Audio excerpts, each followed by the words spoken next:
यदि आप अपने भीतर और बाहर प्रकाश चाहते हैं तो जीव की देहरी भ्रूमध्य पर श्री सद्गुरु के नाम रूपी मणि दीपक को रख दो, जिससे भीतर और बाहर प्रकाश ही प्रकाश हो जाए।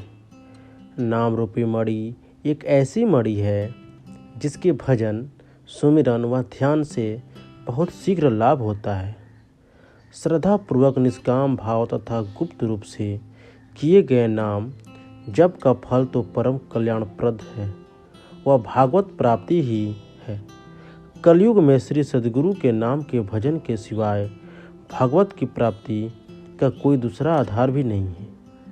श्री सद्गुरु के नाम के भजन भक्ति के प्रकाश के समान कोई दूसरा प्रकाश स्रोत नहीं है। इससे अधिक फलदायी कोई दूसरा साधन है ही नहीं। राम नाम मन दीप धरू, जी धेरी द्वार, तुलसी भीतर बाहरे हूँ, जो चाहसी उजियार।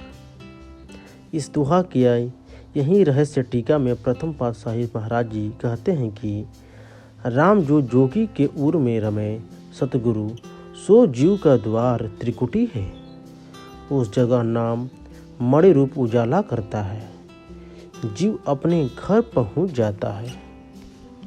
संत सद्गुरु दया सागर और प्रकाश पुंज होते हैं। वे अपने शिष्यों से नाम रूपी मंत्र की साधना करवाकर उनके अज्ञान का निवारण कर उन्हें भी प्रकाश पुंज बना देते हैं और फिर अपने में मिला लेते हैं।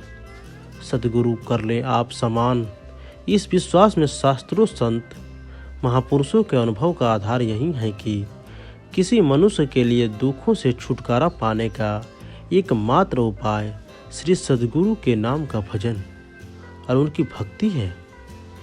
इस भक्ति से ही शिष्य सदा प्रकाशित रहता है। जिस प्रकार श्री सद्गुरु महाराज चिदानंदमय होते हैं, उसी प्रकार उनका नाम मंत्र भी शक्ति संपन्न, दिव्य तथा प्रकाशमय होता है। यह मंत्र अनंत शक्तियों का भंडार होता है। श्री सद्गुरु जैसे जागृत महापुरुषों के मुख से निकले हुए इस नाम मंत्र की तो बात ही क्या है। नामदाता श्री सद्गुरु की शक्ति के साथ योग होने पर नाम की भक्ति रूपी शक्ति उज्जवल रूप में फूट पड़ती है। श्री सद्गुरु के नाम की कृपा जिस शिष्य पर हो जाए और उनकी दया से दीर्घ काल तक विधि पूर्वक नाम का भजन, सुमिरन, सेवा, भक्ति आदि हो जाए, तो उस सौभाग्यशाली शिष्य के हृदय में श्री सद्गुरु आंतरिक प्रेरणानुसार प्रणीत होकर स्वयं प्रकाशित होने लगते हैं। श्री सद्गुरु महाराज अकारण दया कर अपने शिष्य का निरंतर उत्थान करते रहते हैं। यही सद्गुरु रहस्य है। परमहंस प्रभु भय दयाला, अंधकार में भय उजाला, दासन दास अनेकों आए, मन वांछित फल सब जन पाए। नियमित रूप से भजन, सुमिरन, सेवा, ध्यान, पूजा और दर्शन करने से साधक के प्रति भगवान में करुणा का अंकुरण होता है और यही मार्गदर्शक रूप में भक्त के समक्ष प्रकट होता है। ये मार्गदर्शक श्री सद्गुरु ही होते हैं। साधक को नाम के भजन, भक्ति का प्रकाश श्री सद्गुरु की दया से सहज ही प्राप्त होता रहता है। यदि नाम मंत्र का भावपूर्वक जप तथा साधना अभ्यास नियमित किया जाए तो श्री सद्गुरु की दया रूपी आकर्षण शक्ति व श्री सद्गुरु की सानिध्यता को प्राप्त किया जा सकता है। श्री सद्गुरु प्रदत्त नाम संस्कार युक्त, शोधित एवं महामंत्र हैं जो बराबर प्रकाशमान होता है। फलतः यह जागृत, प्रकाशवान तथा शक्ति स्वरूप ही है।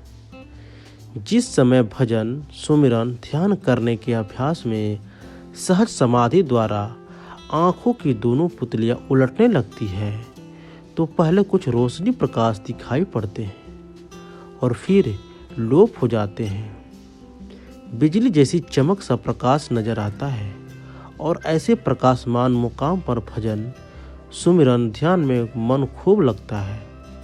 इसके बाद आकाश में तारों जैसी चमक आएगी और चांदनी सा प्रकाश सूर्य जैसी रोशनी नजर आती है। जिस समय आंखें बिल्कुल भीतर उलट जाएगी तब सूरत शरीर को छोड़कर ऊपर चढ़ेगी और मालिक की सूरत नजर आएगी। श्री सद्गुरु महाराज पर कमल पर हंस के ऊपर आसीन होकर शिष्य को साधना विधि सिखा कर आगे बढ़ाते जाते हैं। अभ्यासी इसको देख कर परम खुश होते हैं और श्री सद्गुरु से प्रार्थना करते हैं कि हे मालिक, मुझे इससे आगे चलने का मार्ग बताइए। इस जगह का प्रकाश देखकर साधक बहुत प्रचलित होता है।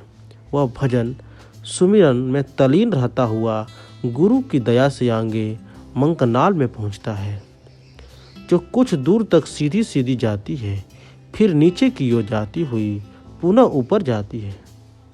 पंकनाल एक टेढ़ा रास्ता है जिसे तय कर साधक भजन अभ्यास करता हुआ अगले मुकाम पर पहुंचता है, जिसे त्रिकुटी कहते हैं। इसे लाहुत मुसलसी भी कहते हैं। यह लगभग लाख योजन लंबा और चौड़ा है। इसके अनुपम नज़ारे का क्या कहना। हजार सूर्य व हजार चांद उसकी रोशनी में लज्जित है। वहाँ आठों पहर ओम ओम की ध्वनि और बादलों जैसी गर्जना होती रहती है। इस मुकाम का सुहावना दृश्य देखकर साधक को बहुत आनंद मिलता है। कुछ दिन इस मुकाम की सैर करके साधक अपनी सूरत को ऊपर चढ़ाकर तीसरा दर्जा तय कर सूत्र में पहुंचता है, जिसे हुत लाहुत भी कहते हैं। इस स्थान की प्रशंसा क्या किया जाए। इस जगह साधक बहुत दिन तक आनंद का अनुभव करता है। यहाँ का प्रकाश त्रिकुटी से 12 गुना अधिक होता है। यहाँ पर अमृतमय मानसरोवर जगह जगह मौजूद रहते हैं। बहुत अच्छे अच्छे बाग बगीचे जिसमें बहुत सुंदर सुंदर मधुर मीठे अमृत तुल्य फल लगे हैं। जगह जगह अप्सराओं का नाच होता रहता है। हर जगह अमृत के झरने बह रहे हैं। इस मुकाम की खनक व सुंदरता कहाँ तक कही जाए। हीरों के चबूतरे, पन्नों की क्यारियाँ, जवाहरातों के पेड़ नजर आते हैं। वहाँ बड़े बड़े शीश महल बने हुए हैं। इस आनंद को सूरत अनुभव तो कर सकती है पर वर्णन नहीं कर सकती। इस जगह के हाल को संत ही जानते हैं, इससे ज़्यादा कहना ठीक नहीं। फिर भजन सुमिरन करते हुए बहुत दिन बीतने के बाद साधक की सूरत महासूत्र में पहुंचती है, जहां 10 मील योजन तक अंधेरा है।